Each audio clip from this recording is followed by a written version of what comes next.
بسم الله الرحمن الرحيم. إنا أرسلنا نوحا إلى قومه أن أنذر قومك من قبل أن يأتيهم عذاب أليم.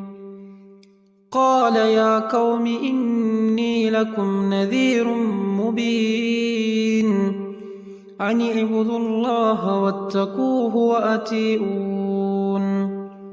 يغفر لكم من ذنوبكم ويؤخركم إلى أجل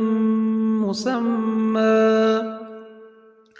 إن أجل الله إذا جاء لا يؤخر لو كنتم تعلمون. قال رب إني دعوت قومي ليلا ونهارا فلم يزدهم دعائي إلا فرارا وإني كلما دعوتهم لتغفر لهم جعلوا أصابعهم في آذانهم واستغشوا ثيابهم وأصروا واستكبروا استكبارا ثم إني دعوتهم جهارا ثم إني أعلنت لهم وأسررت لهم إسرارا فقلت استغفروا ربكم إنه كان غفارا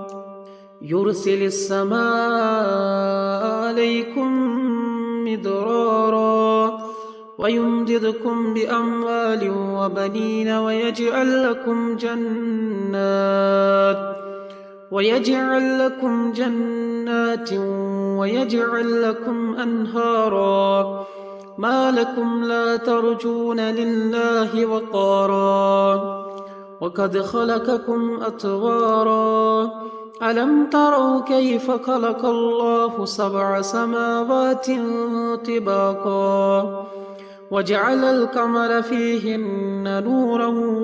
وجعل الشمس سراجا والله أنبتكم من الأرض نباتا ثم يعيدكم فيها ويخرجكم إخراجا والله جعل لكم الأرض بساطا لتسلكوا منها سبلا فجاجا قال نوح رب إنهم عصوني واتبعوا من لم يزده ماله وولده إلا خسارا ومكروا مكرا كبارا وقالوا لا تذرن آلهتكم ولا تذرن ودا ولا سواعا ولا يغوث ويعوق ونسرا وقد عزلوا كثيرا ولا تزد الظالمين إلا ضلالا مما خطيئاتهم أغرقوا فأدخلوا نارا فلم يجدوا لهم من دون الله أنصارا وقال نوح رب لا تذر على الأرض من الكافرين ديارا إنك إن تذرهم يضلوا عبادك ولا يلدوا إلا فاجرا كفارا رب اغفر لي ولوالدي ولمن دخل بيتي مؤمنا وللمؤمنين والمؤمنات ولا تزد الظالمين إلا تبارا.